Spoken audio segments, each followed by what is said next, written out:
नमस्कार प्रिय दर्शकों, हाजिर हूं मैं राहु केतु राशि परिवर्तन प्रभाव को लेकर। 23 सितंबर 2020 राहु और केतु अपनी वर्तमान मिथुन और धनु राशि को छोड़कर क्रमशः वृषभ और वृश्चिक राशि में प्रवेश करने जा रहे हैं। मेष से लेकर मीन राशि पर्यंत प्रत्येक राशि के जातकों के लिए राहु और केतु का यह गोचर क्या प्रभाव लेकर के आ रहा है, क्या लाभ और क्या हानि, इस विषय पर हमारी बृहद चर्चा जारी है। प्रिय दर्शकों, इस क्रम में मेष, वृषभ और मिथुन इन तीन राशि के जातकों के लिए हमने राहु और केतु के गोचर को जान लिया है। आज हमारी चर्चा होगी कर्क, सिंह और कन्या।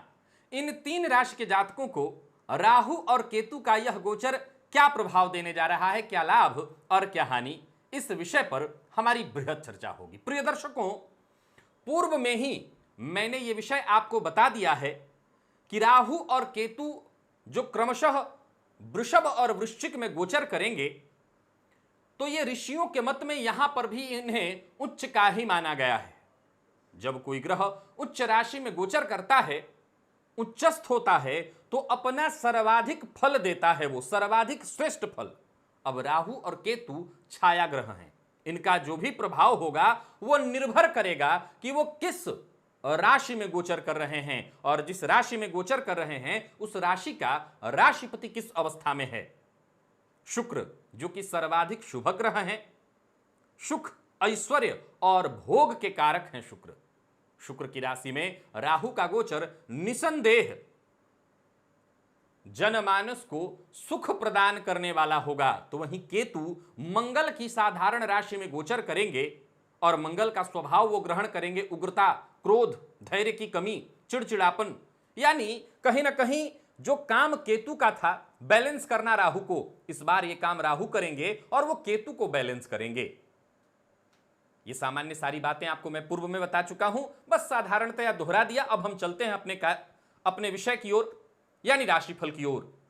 यहां मैं प्रारंभ में ही बता दूं, यह गोचर आप अपने चंद्र राशि के आधार पर देखिए, यानी आपकी जन्म कुंडली में चंद्रमा जिस राशि में बैठे हैं वही आपकी जन्म राशि है, और उसी जन्म राशि के आधार पर आपको इस गोचर को देखना चाहिए। बात करेंगे आज राशियों के क्रम में चौथी राशि, और आज की पहली राशि कर्क राशि के जातकों के लिए राहु और केतु का यह गोचर क्या प्रभाव लेकर के आ रहा है। शनिवत राहु और भौमवत केतु, ऐसा शास्त्र कहता है। अब देखा जाए तो शनिवत है ये राहु, कर्क राशि के जातकों के लिए ये सर्वाधिक योग कारक हों, ये कहना तो सर्वथा गलत होगा। लेकिन एक बात सदैव याद रखनी होती है कि ग्रह मित्र है या शत्रु। हम जिस राशि या लग्न की बात कर रहे हो वहां पर ग्रह मित्र है या शत्रु, उससे ज्यादा विचारणीय तथ्य होता है कि वो किस भाव में बैठा है, किस भाव का फल दे रहा है। जिस भाव में बैठा है उस भाव का वो क्या प्रभाव दे सकता है। तो छठवें से छठवां जन्म कुंडली का षष्ठम भाव रोग, रिपु और ऋण, जहां पापग्रह सर्वाधिक श्रेष्ठ होते हैं, तो छठवें से छठवां लाभ भाव में वैसे तो सभी ग्रह बहुत अच्छा फल देते हैं, विशेषकर राहु जैसा ग्रह निसंदेह बहुत श्रेष्ठ प्रफल देने वाला बन जाता है। तो अगर आप कर्क राशि के हैं और आपकी जन्म कुंडली में राहु अच्छी स्थिति में है, एक बात का सदैव आपको ख्याल रखना होगा, जब भी आप गोचर को देख रहे हो आपको अपनी जन्म कुंडली अवश्य देख लेनी होगी। अगर जन्म कुंडली में परेशानियां चल रही हो तो आप गोचर का श्रेष्ठ प्रभाव भी महसूस नहीं कर पाएंगे।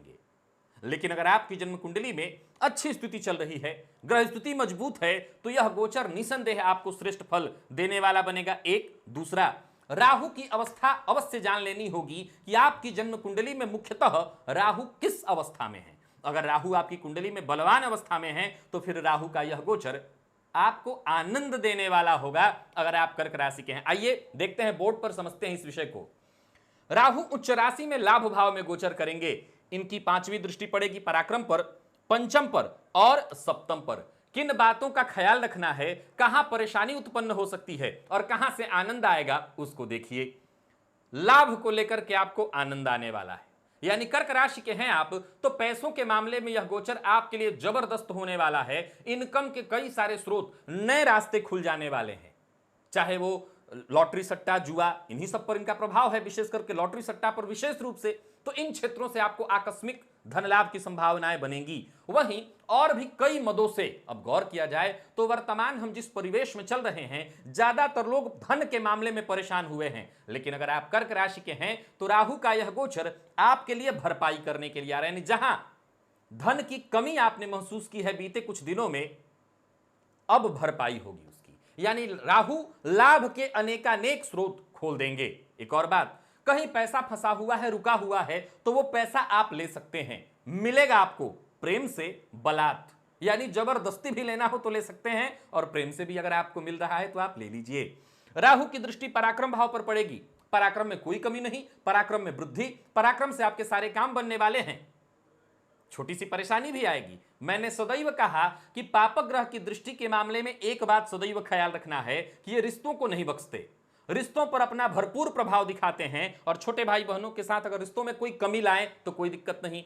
लेकिन यहां बात थोड़ी अलग है, क्योंकि राहु चूंकि अपने ही घर को देख रहे हैं, कन्या राशि को वो अपनी स्वराशि मानते हैं। फलतः मैं समझता हूं कि जहां आपके पराक्रम में वृद्धि होगी, वहीं छोटे भाई बहनों के साथ संबंधों में भी लमसम रहेगा, यानी मिला जुला प्रभाव रहने वाला है, कोई दिक्कत नहीं होगी। तो वहीं राहु की दृष्टि पड़ेगी कुंडली के पंचम भाव पर। यहां दो बातें निकल करके आ रही कि विद्यार्थी हैं तो केतु बैठे हैं कुंडली के पंचम भाव में, भ्रामक स्थिति उत्पन्न करेंगे, पढ़ाई में मन भटकेगा। और घर में छोटे बच्चे हैं तो वो ज्यादा शैतानी करने लगे, जिद्दी हो जाएं, बदमाशी करने लगे, यानी बच्चों को लेकर के जरा सावधान रहना होगा। वैसे तो राहु का मुख्य प्रभाव अगर देखा जाए तो शनिदेव गर्भ खराब करने का वैसा काम नहीं करते है, उनकी दृष्टि विच्छेदात्मक, लेकिन मुख्य वैसा उद्देश्य उनका नहीं होता। लेकिन राहु के मामले में गर्भ भी खराब करते हैं। तो वो महिलाएं जो गर्भवती हैं प्रारंभिक दौर की, उन्हें विशेष रूप से इस गोचर काल के दौरान सावधानी रखनी होगी। और वहीं राहु की दृष्टि पड़ेगी सप्तम भाव पर, तो व्यापारिक दृष्टिकोण से यह गोचर काल बहुत बढ़िया होगा। व्यापार में विकास करना, नए व्यापार का प्रयास करना, नया व्यापार प्रारंभ करना, यानी अगर कुछ, जाहिर सी बात है पैसा आने वाला है आपके पास। अब पैसा आसमान से तो टपकेगा नहीं, पैसा जब आने वाला है तो पैसा आने का माध्यम होना चाहिए। और वो माध्यम क्या है? तो वो माध्यम है व्यापार। कोई नया व्यापार प्रारंभ करना चाहते हैं, अवश्य करिए। किसी नए व्यापार को लेकर के आगे बढ़ना चाहते हैं, अवश्य बढ़िए। अकेले करेंगे तो ज्यादा बढ़िया होगा, पार्टनरशिप से ज्यादा बढ़िया अकेले होगा। जीवन साथी की सेहत का आपको ख्याल रखना है। जीवन साथी की हड्डियों में, जोड़ों में, नसों में दर्द, कमर दर्द की शिकायत उनको विशेष रूप से बढ़ जाएगी। थोड़ी मतभेद भी हो तो कोई आश्चर्य नहीं होगा, यानी मतभेद की संभावना भी बन सकती है। अब वहीं केतु के प्रभाव को देखें तो केतु की दृष्टि भाग्य भाव पर होगी, लाभ भाव पर होगी और लग्न पर होगी।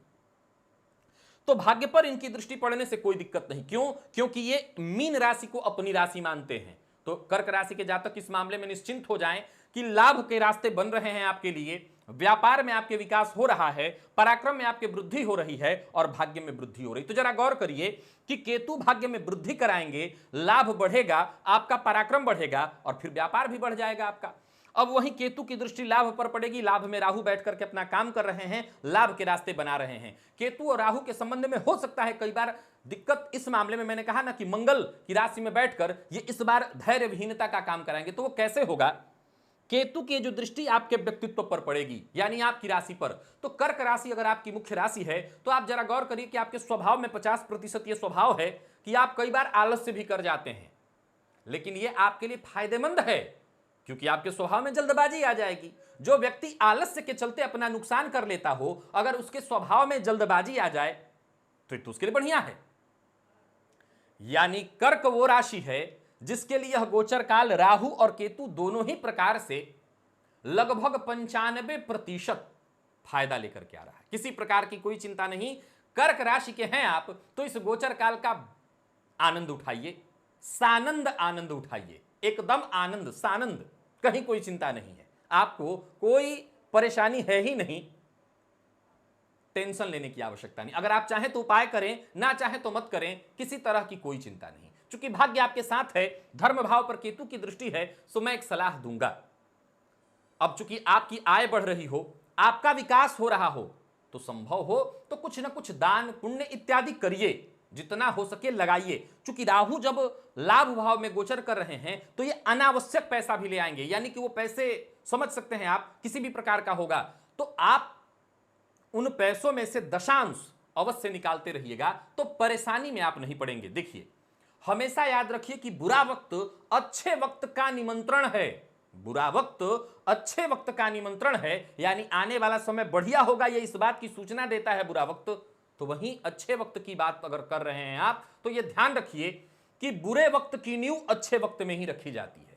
बुरा वक्त अपने आप नहीं आता, उसकी नींव अच्छे वक्त में रखी जाती है। जब आपका वक्त अच्छा होता है तो आप कुछ ऐसा कर बैठते हैं जहां बुरे वक्त की नींव रखी जा रही होती है। तो आपको सावधान रहना है, अच्छे कर्म करते रहने हैं, आप सुरक्षित हैं, कोई चिंता नहीं। बस गणेश जी की आराधना करिएगा, और जैसे मैंने कहा कि धनागमन अगर श्रेष्ठ हो तो थोड़ा दशांश निकाल दीजिएगा, बस, और कोई चिंता करने की आवश्यकता नहीं। कर्क राशि के जातकों के लिए गोचर सभी प्रकार से बढ़िया है।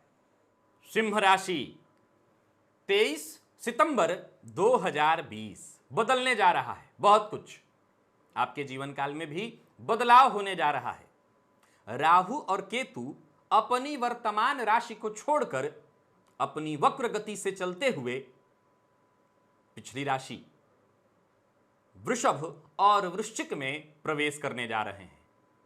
अब देखा जाए तो वर्तमान समय में राहु और केतु क्रमशः आपके लाभ और पंचम में गोचर कर रहे हैं, और अब इनका गोचर दशम और चतुर्थ, यानी चतुर्थ और दशम में होने जा रहा है। यह गोचर आपके लिए क्या लेकर के आ रहा है? सिंह राशि के जातकों को वर्तमान समय में शनि की 7.5 ढैया इत्यादि कुछ भी नहीं चल रही है, सभी प्रकार से आप मुक्त हैं। प्रिय दर्शकों, अगर आप सिंह राशि के हैं तो सबसे पहले मैं बता दूं, यह राशिफल मैं आपके चंद्र राशि के आधार पर बता रहा हूं, यानी आपकी जन्म कुंडली में चंद्रमा जिस राशि में बैठे हैं वही आपकी जन्म राशि है, और उसी जन्म राशि के यानी चंद्र राशि के आधार पर आप इस राशिफल को देखिए। यानी आप सिंह राशि के हैं, चंद्रमा आपकी कुंडली में सिंह राशि में बैठे हैं, यह गोचर आपके लिए मैं बता रहा हूं। गोचर को समझने के लिए सबसे पहले आपको यह जान लेना होता है कि आपकी जन्म कुंडली में वर्तमान समय में समय कैसा चल रहा है, क्योंकि गोचर सपोर्ट करने वाला होता है। अगर जन्म कुंडली में बढ़िया समय चल रहा है तो यह गोचर आपको सपोर्ट करता है और बढ़िया बना देता है। तो वहीं जन्म कुंडली में समय अच्छा नहीं चल रहा तो इस गोचर का लाभ भी आप महसूस नहीं कर पाएंगे। यानी निर्भर करता है कि किसकी महादशा आपको चल रही है, कैसी महादशा चल रही है, कहीं मार्केस तो नहीं चल रहा इत्यादि। तो आप अपनी जन्म कुंडली को इस मामले में देख लीजिए। अब बारी आती है कि हम जिस ग्रह के गोचर की बात कर रहे हैं वो ग्रह हमारी जन्म कुंडली में किस अवस्था में है। अगर वो ग्रह बलाबल के साथ है, बलवान अवस्था में है, तो निसंदेह उसका गोचर श्रेष्ठ फल प्रदायक बनेगा। अब सिंह राशि की हम बात कर लें तो दशम भाव में होने जा रहा है राहु का गोचर। ये तो आप जानते ही हैं कि दशम भाव में राहु का कहना ही नहीं, अत्यंत श्रेष्ठ फल प्रदान करते हैं, अत्यंत श्रेष्ठ फल, या यूं कहा जाए कि सर्वाधिक श्रेष्ठ फल हो जाता है इनका जन्म कुंडली के दशम भाव में। अगर आप राजनीतिज्ञ हैं तब तो कहना ही नहीं, ये बारे न्यारे कराएंगे, और अगर आप राजनीति में जाना चाहते हैं तो ये रास्ते बनाएंगे। अगर आप राजनीति से जुड़े हुए हैं तो नए रास्ते आपके लिए खुल जाएंगे। सरकारी नौकरी से लेकर के प्राइवेट जॉब, मल्टीनेशनल कंपनी से लेकर के छोटी नौकरी तक, हर मामले में राहु का यह गोचर आपको सपोर्ट करने वाला है। नौकरी चली गई है तो नई नौकरी के रास्ते बनाएंगे। हो सकता है इसमें आपको पैरवी लगानी पड़े, हो सकता है जुगाड़ लगाना पड़े, हो सकता है किसी पुराने मित्र की मदद से नौकरी आपको मिले, लेकिन आपको नौकरी मिलेगी। नौकरी चली गई है, कुछ अपना करना चाहते हैं, कुछ व्यापार शुरू करना चाहते हैं, कुछ दिमाग में नए ख्यालात आए हैं, नए आइडियाज आए हैं, उस पर काम करना चाहते हैं, राहु आपको सपोर्ट करेंगे। यानी राहु का यह गोचर सभी प्रकार से ठीक दिखाई पड़ रहा है। आइए बोर्ड पर समझते हैं कि राहु किस प्रकार से आपको फायदा देने वाले हैं। दशम भाव में उच्च के राहु, महर्षि पराशर के मत में वृषभ राशि में ये उच्च के होते हैं, तो उच्च के राहु और इनकी दृष्टि पड़ेगी धन भाव पर, कन्या राशि पर जिसे ये स्वराशि मानते हैं, और साथ ही साथ चतुर्थ भाव पर, और साथ ही साथ षष्ठम भाव पर। अब जरा देखिए कि ये दशम में इतना बढ़िया क्यों होते हैं। सबसे पहले तो धन भाव पर इनकी दृष्टि पड़ेगी। अब धन भाव पर दृष्टि पड़ी और वहां पर इन्हीं की राशि है, तो धन संचयन हो, धन आगमन हो, या धन को लेकर के कोई विवाद हो, समझ के चलिए कि अगर कोई पैतृक विवाद है, पैतृक संपत्ति को लेकर के विवाद है, तो यहां आपकी जीत है, यहां आप अपना काम निकाल लेंगे। दूसरा भाव वाणी का भाव है, वहां पर बुध की राशि बनी हुई है, विशेषकर मैं इस समय आपके लिए बता रहा हूं, वैसे भी राहु दशम में अच्छा होते हैं, तो वहां पर बुध की राशि बनी हुई है जो कि वाणी के कारक हैं। अब जरा सोच के देखिए कि आप वाणी से रिलेटेड काम करते हैं, कोई भी काम जो केवल वाणी का काम होता है, तो आप समझ लीजिए कि आपके लिए तो आपके झंडे गाड़ने वाला ही ये टाइम है। चारों तरफ आप झंडे अपने गाड़ सकते हैं। अगर आप कोई और भी कार्य करते हैं तो वहां पर कार्यस्थल पर अपनी बातों से ऐसा कोई नहीं जिसको इंप्रेस न कर ले। अब ऐसा क्यों, अपनी बातों से इंप्रेस कैसे करेंगे? ये क्षमता राहु में है। ये वो बातें बुलवाएंगे आपसे जो लोगों को पसंद आए, यानी जब जैसा तब तैसा। इसमें कह सकते हैं कि झूठी बातों का सम्मिश्रण होगा। हो सकता है आप थोड़ा झूठ भी बोलें, लेकिन निसंदेह ये आपके लिए फायदेमंद होगा, आपके लिए सहयोग कराने वाला होगा। राहु की दृष्टि पड़ेगी चतुर्थ भाव पर। अब यहां केतु पहले ही थोड़ा उथल पुथल मचाएंगे, यानी घर में कलह का वातावरण संभव है। यानी आपको सतर्क रहना है, सावधान रहना है, तो केवल एक मामले में मां की सेहत का ख्याल रखिए। मां के जोड़ों में दर्द, अर्थराइटिस, थायराइड वगैरह की परेशानी बढ़ेगी। मां के साथ मतभेद होने लगे, और साथ ही साथ अगर जमीन इत्यादि फ्लैट घर खरीदने वाले हैं आप, तो जरा सतर्क और सावधान होकर के खरीदिए। एक हाथ दे एक हाथ ले, ऐसा। यानी पैसा देकर इंतजार नहीं करना है, दे दीजिए पैसा और ले लीजिए सामान, ये आपको ध्यान रखना है, तो आपको कोई दिक्कत नहीं आएगी। हो सकता है आपके मित्र जिन पर आपको बड़ा भरोसा हो, आपके पीठ पीछे आप पर वार कर दें, आपका नुकसान सोचें, ऐसा होगा, घबराइएगा मत। यही तो वो समय है जहां अपनों की परख और पहचान हो जाएगी, तो ये बढ़िया समय हुआ आपके लिए इस मामले में। वहीं राहु की दृष्टि पड़ेगी षष्ठम भाव पर, रोग, रिपु और ऋण। इससे अगर आप किसी प्रकार से पीड़ित हैं तो आपको मुक्ति मिलेगी। विशेषकर रिपु से पीड़ित हैं तो रिपु हाथ खड़े करने वाले हैं, यानी शत्रुओं से डरने की आवश्यकता नहीं है। वो लोग जो आपका अहित करना चाहते हैं, वो लोग जो आपका अहित करने में ही उनको आनंद मिलता है, अब उनका तो बस वो खुद अपना देखें, आप चिंता छोड़ दीजिए उनकी। आप उनको लेकर के चिंतित मत होइए, वो अपना समझेंगे। दूसरा, अब राहु दशम में बैठे हैं तो ये बड़ा जबरदस्त काम कराते हैं। कल किसी ने मुझे कमेंट में लिखा था कि आप भ्रष्टाचार इत्यादि बढ़ाते हैं राहु, ये सब बातें मत कहा करिए। भाई झूठ बोल करके क्या मिलेगा? आप प्रारंभ ही झूठ से कराना चाहते हैं। आप ये चाहते हैं कि मैं गोचर बताऊं और वहीं से झूठ बोलना शुरू कर दूं, यानी राहु का सबसे बड़ा प्रभाव मेरे ऊपर डालना चाहते हैं। भाई वो जो कर रहे हैं वो तो बताना पड़ेगा। राहु का यही काम है, ये वो ग्रह हैं जो काम ही यही कराते हैं। तो अगर आप जुगाड़ से संबंधित काम करते और कराते हैं तो आपके वारे न्यारे होने वाले हैं। नौकरी में पदोन्नति, प्रमोशन इत्यादि चाहते हैं तो आपके वारे न्यारे होने वाले हैं। नौकरी के साथ साथ सरकारी नौकरी में है तो जबरदस्त ऊंचाई आपको मिलने वाली है। राजनीतिज्ञों के लिए तो कहना ही नहीं। अगर आप सिंह राशि के हैं तो निश्चिंत हो जाइए कि राजनीति में आपका पद और कद दोनों बढ़ेगा, सम्मान बढ़ेगा, जनता के बीच वगैरह भी आपका विकास होगा। यानी मिला जुला करके चहुओर से आपको फायदा मिल रहा है। पिता के साथ संबंधों को मधुर बनाइएगा और मां के साथ भी, इस बात का आपको ख्याल रखना है। घर में वातावरण अगर आपने संभाल लिया, घर का वातावरण अगर आपने संभाल लिया, घर में और घर का आपने वातावरण अगर संभाल लिया, घर का माहौल आपने ठीक रख लिया, तो आप समझ लीजिए बाहर आपका कोई हाथ पकड़ने वाला नहीं है। समस्या अगर आएगी तो वह घर में ही आने वाली है, परेशानी आएगी तो उस घर में ही आने वाली है। अब एक बात हमेशा याद रखिए, अगर आप घर से परेशान होते हैं तो बाहर परेशानी बढ़ती है। क्या होता है कि जब इंसान घर से परेशान होकर बाहर जाता है तो वो चाह के भी परेशानियों को अपने से दूर नहीं कर पाता, फिर ना चाहते हुए भी परेशानी उसके दरवाजे पर उसके लिए आ जाती है। लेकिन अगर आप बाहर परेशान हो और घर में सब ठीक हो तो आपको राहत है। तो यहां पर थोड़ी सी बात उल्टी है और आपको यहीं पर बचाव करना है। घर का माहौल खराब होगा, यह बचाइए। घर का माहौल, घर का वातावरण खराब हो सकता है, यह आपको बचाना है। बाकी कहीं कोई चिंता नहीं, रोग रिपुण कोई दिक्कत नहीं। राहु की दृष्टि द्वितीय भाव पर है, मांसाहार और मद्यपान की ओर खिंचाव बढ़ेगा। देखिए आप सिंह राशि के हैं, वैसे तो आपका मुख्य स्वभाव बेहद अनुशासित है और अनुशासन में ही अब तक आपने जीवन जिया है। राहु के इस गोचर काल में भी अनुशासन को पकड़े रखिएगा, आप सुरक्षित रहेंगे। अनुशासनहीनता ही आपकी परेशानी का कारण है, सो अनुशासनहीनता नहीं होनी चाहिए। अब हम केतु की ओर चलते हैं। केतु क्या करने वाले हैं? केतु की दृष्टि पड़ेगी अष्टम भाव पर, केतु की दृष्टि पड़ेगी दशम भाव पर और केतु की दृष्टि पड़ेगी व्यय भाव पर। अब देखिए जीवन काल में केतु और राहु की इस स्थिति पर अगर हम गौर करें, इसको समझें, तो यह कहीं ना कहीं विचारणीय स्थिति है। कैसे? अब केतु को समझिए। केतु कुंडली के चतुर्थ भाव में बैठ करके ये जो घर में कलह का वातावरण, घर में कलह की परिस्थिति उत्पन्न कराने वाले हैं, यही केतु अष्टम पर दृष्टि डालेंगे। ज्योतिष, तंत्र मंत्र इत्यादि से संबंधित क्षेत्रों में अगर आपकी दिलचस्पी है तो यह दिलचस्पी और बढ़ने वाली है। इस क्षेत्र में आपका और रुझान बढ़ने वाला है, इस क्षेत्र में जागृति बढ़ने वाली है। और अगर इस क्षेत्र में आप सीखना चाहते हैं, कुछ करना चाहते हैं, तो आपको निसंदेह लाभ मिल जाएगा। वहीं केतु की दृष्टि व्यय भाव पर पड़ेगी, तो अच्छे कार्यों पर व्यय करिए। आय तो होगा, राहु दशमस्त कराक बैठ करके आय के रास्ते आपके लिए बनाएंगे। अब जब आय के रास्ते बन रहे हैं तो व्यय के रास्ते भी बनेंगे। सही दिशा में, सही मार्ग में और सही जगह पर आपका व्यय हो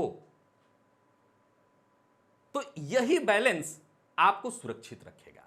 मिला जुला करके देखा जाए तो सिंह राशि के जातकों के लिए भी राहु और केतु का यह गोचर श्रेष्ठ फल प्रदान करने वाला है, बढ़िया फल देने वाला है, यानी किसी प्रकार की कोई चिंता नहीं है। उपाय के तौर पर दो बातों का ख्याल रखना है। माता पिता का सम्मान करिए, उनका अपमान आपके द्वारा नहीं होना चाहिए। एक दूसरा, राहु और केतु के इस गोचर काल के दौरान आपको गणेश जी की आराधना विशेष रूप से करनी चाहिए, ये आप अवश्य कर लीजिएगा। बाकी कोई उपाय आपको दूसरा करने की आवश्यकता नहीं। सिंह राशि के जातकों के लिए भी राहु और केतु का यह गोचर सभी प्रकार से श्रेष्ठ फल प्रदायक होने जा रहा है। कन्या राशि, 23 सितंबर 2020 गोचर में एक बड़ा बदलाव होने जा रहा है। राहु और केतु अपनी वर्तमान मिथुन राशि और धनु राशि को छोड़कर क्रमशः वृषभ और वृश्चिक में प्रवेश करने जा रहे हैं। कन्या राशि को वर्तमान समय में देखा जाए तो आपकी राशि से शनिदेव का गोचर पंचम में हो रहा है।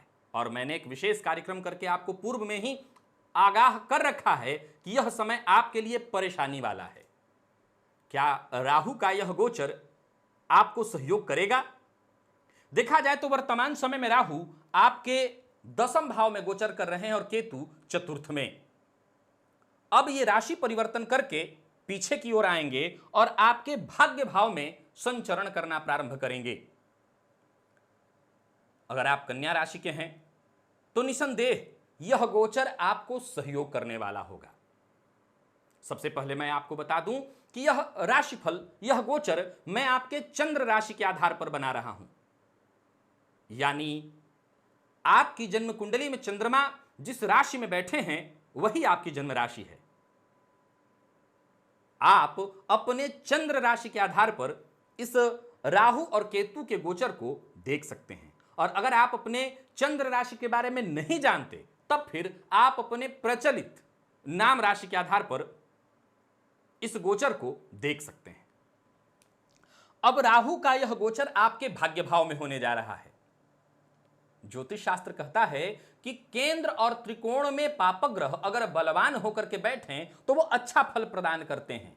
उच्च राशि में राहु और वो भी भाग्य भाव में, तो निसंदेह आपके भाग्य में ये वृद्धि करने वाले होंगे, भाग्य का विकास करने वाले होंगे। राहु की दृष्टि पड़ेगी आपके व्यक्तित्व पर, राहु की दृष्टि पड़ेगी आपके पराक्रम पर और राहु की दृष्टि पड़ेगी आपके पंचम पर। विद्यार्थियों को सावधान करना चाहता हूं, मन जरा भटकेगा। विशेषकर अगर आप उच्च शिक्षा के विद्यार्थी हैं तो आपका मन अस्थिर हो सकता है, अशांत हो सकता है। परंतु बाकी के क्षेत्र से अगर आप हैं, व्यापारी हैं, नौकरी पेशा हैं, सबके लिए यह गोचर बेहद खास, श्रेष्ठ, भाग्य का सहयोग दिलाने वाला होगा। उच्च राशि में राहु भाग्य भाव में संचरण करेंगे। आपके राशिपति के वो मित्र हैं और कन्या राशि को वो अपनी राशि मानते हैं। यानी आपके व्यक्तित्व पर दृष्टि डाल करके निसंदेह भ्रामक स्थिति उत्पन्न करेंगे। अब सवाल उठता है कैसा भ्रम? वैसा ही भ्रम जहां आप खुद भ्रम में हो और दुनिया को भी भ्रम में डालें। जब इंसान भ्रमित होगा तो दूसरों को भी भ्रमित करेगा, तो भ्रम में डालें। अब भ्रम में डाल करके आप अपना उल्लू सीधा कर लें। हां, ऐसा कर सकते हैं। पराक्रम भाव पर राहु की दृष्टि होगी तो सीधी सी बात है, पराक्रम में आपके वृद्धि होने वाली है। पराक्रम आपका बढ़ने वाला है। और वहीं राहु की दृष्टि पड़ेगी पंचम भाव पर। तो जैसा मैंने कहा, विद्यार्थियों के लिए जरूर यह थोड़ी चिंता का विषय है, बाकी और किसी के लिए नहीं। हां, आप गर्भवती हैं तो सवाल ये उठता है कि एक लंबा समय है, 18 महीने का समय, थोड़ी सावधानी बरतनी होगी, बाकी कोई चिंता नहीं। अब राहु कन्या राशि को क्या क्या देंगे, कहां नुकसान, कहां सावधानी और कहां फायदा, इस पर एक बार नजर डालिए। राशि से शनि पंचमस्त चलने के कारण आप थोड़े मानसिक रूप से परेशान होंगे, कार्य में बाधा उत्पन्न हो रही होगी, कहीं ना कहीं आप दिक्कतों का सामना कर रहे होंगे।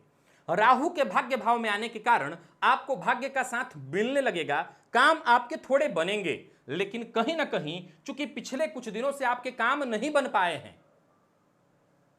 फलस्वरूप चित्त में उदासीनता, व्यग्रता, परेशानी अवश्य थोड़ी सी रहेगी। अब ये राहु पराक्रम भाव पर दृष्टि डाल रहे हैं तो पराक्रम में वृद्धि कराएंगे, तो जो उदासीनता थी, परेशानी थी, वो धीरे धीरे करके कम होगी। लेकिन जब आप पराक्रम करेंगे, भाग्य का साथ मिलेगा, आपके काम बनेंगे, तब जाकर के ऐसी स्थिति उत्पन्न होगी। अब जरा गौर करिए कि इंसानी स्वभाव क्या कहता है। इंसानी स्वभाव कहता है कि अगर आपके काम बने, आप 1 लगाएं और उधर से 100 आए, तो आपका दिमाग 1000 के बराबर सोचता है। आपने 100 लगाया और 10 लौट करके आया, 90 चला गया, तो आपका दिमाग 1 रुपए के बराबर सोचने लगता है। यानी आपकी सफलता और असफलता निर्भर करती है इस बात पर कि आप किस प्रकार से आगे बढ़ रहे हैं। अगर सफल हो रहे हैं तो और सफल होंगे, और असफल हो रहे हैं तो असफलता बढ़ने लगती है। यहां परिस्थिति यहीं पर ऐसे ही निर्भर कर रही है। देखिए, भाग्य का साथ मिलेगा, आप ऑलरेडी थोड़े परेशान हैं, भाग्य का साथ मिलेगा तो आपके व्यक्तित्व में नए नए विचार, ख्यालात, आपका दिमाग, आपका विवेक तेजी से काम करने लगेगा। तेजी से काम करने लगेगा तो आपके पराक्रम में और वृद्धि होगी। जाहिर सी बात है, काम तो अपने आप नहीं होगा, आप ही को मेहनत करना पड़ेगा, तो पराक्रम में और वृद्धि होगी। और पराक्रम में और वृद्धि होगी तो नाना प्रकार के ख्याल, नाना प्रकार के विचार, नाना प्रकार के आइडियाज आपका दिमाग उत्पन्न करना शुरू कर देगा, और फिर आप निसंदेह आगे बढ़ सकेंगे। यानी जो परेशानी शनिदेव उत्पन्न कर रहे थे वर्तमान समय में आपके जीवन काल में, वहां पर आपको इस गोचर काल में सुरक्षा मिलने जा रही है, सहयोग मिलेगा, परेशानियां थोड़ी कम होंगी। अब केतु की ओर आइए। केतु को अगर देखा जाए तो पराक्रम भाव में थोड़ा उथल पुथल मचाएंगे, हो सकता है छोटे भाई बहनों के साथ थोड़ी परेशानी भी ले आए, लेकिन इनकी 5वीं दृष्टि पड़ेगी व्यापार पर, तो व्यापार में वृद्धि। अब सवाल उठता है कि ऐसे तो आपका काम बनने नहीं लगेगा, कुछ नया करेंगे, कुछ बड़ा करेंगे, और बीते दिनों में लगातार परेशानियां चली हैं सबको, तो हो सकता है कुछ नए व्यापार का प्रारंभ होगा। भाग्य का साथ मिल रहा है, राहु भाग्य का साथ दिलाएंगे। तो वहीं केतु की दृष्टि जो पड़ेगी लाभ भाव पर, तो वो लाभ के रास्ते भी खोलेंगे। निसंदेह लाभ में फ्लैक्चुएट वाली स्थिति होगी, फ्लैक्चुएशन होगा, घटना और बढ़ना होगा, लेकिन लाभ के रास्ते खुलेंगे अवश्य। नोट करिए कि ये जो केतु की दृष्टि पड़ेगी लाभ भाव पर, लाभ के रास्ते खुलेंगे अवश्य। तो आप अब जरा समझिए कि कैसे प्रभाव दे रहे हैं राहु और केतु। पहले भाग्य साथ देगा, फिर आपके व्यक्तित्व में तरह तरह की बातें, जो उदासीनता घेरे हुए थी, वो उदासीनता कम होगी, पराक्रम में आपकी वृद्धि होगी, और ज्ञान, विवेक आपका तेजी से जागृत हो जाएगा। अब जब दिमाग तेजी से जागृत होगा तो और नए नए ख्याल आएंगे, और नए नए ख्याल आएंगे तो केतु कुछ और नया कराएंगे। भाग्य का साथ मिल ही रहा है, लाभ के रास्ते भी बनने लगेंगे। यानी बीते दिनों में जो परेशानियां आपने देखी हैं, जो कष्ट आपने देखा है, कहीं ना कहीं उसके भरपाई का समय आ गया है। प्रिय दर्शकों, निसंदेह जहां शनिदेव परेशानी ला रहे हैं, वहां राहु 100% भरपाई कभी नहीं कर पाएंगे, क्योंकि ये छाया है। लेकिन चूंकि भोग व ऐश्वर्य की राशि में ये गोचर कर रहे हैं, सो आपके जीवन में जहां उदासीनता आ गई है, परेशानी आ गई है, टेंशन आ गया है, वहां पर आपको सहयोग अवश्य मिलेगा, वहां पर आपको सुख, भोग, ऐश्वर्य अवश्य प्राप्त होगा, राहत आपको अवश्य मिलेगी। कुछ उपाय करते रहिएगा। पहला उपाय मेरे द्वारा आपको बताया हुआ है, हनुमान जी की आराधना, वो आप करते रहिए।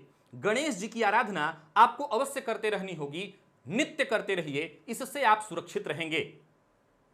गणेश जी की आराधना अगर आपने नित्य जारी रखी तो आपको चिंता की कोई आवश्यकता नहीं। साथ ही साथ बटुक भैरव स्तोत्र सतनाम स्तोत्र का पाठ अथवा श्रवण नित्य आप करना शुरू कर दीजिए। पाठ भी कर सकते हैं, श्रवण भी कर सकते हैं, इससे भी आपको राहत मिलेगी। तो ये छोटे छोटे उपाय हैं, अपने जीवन काल में जोड़ लीजिए और वर्तमान जो परिस्थिति आपकी चल रही है यहां से आपको सहयोग मिलेगा, फायदा मिलेगा और इसको लेकर के आप विकास कर जाइए।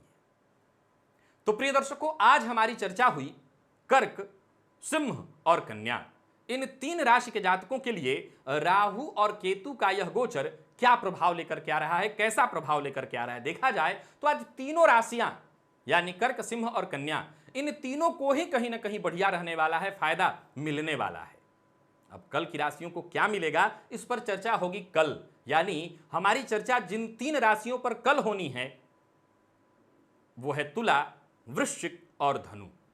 आज के लिए बस इतना ही, इजाजत दीजिए, पुनः मुलाकात होगी, तब तक के लिए नमस्कार।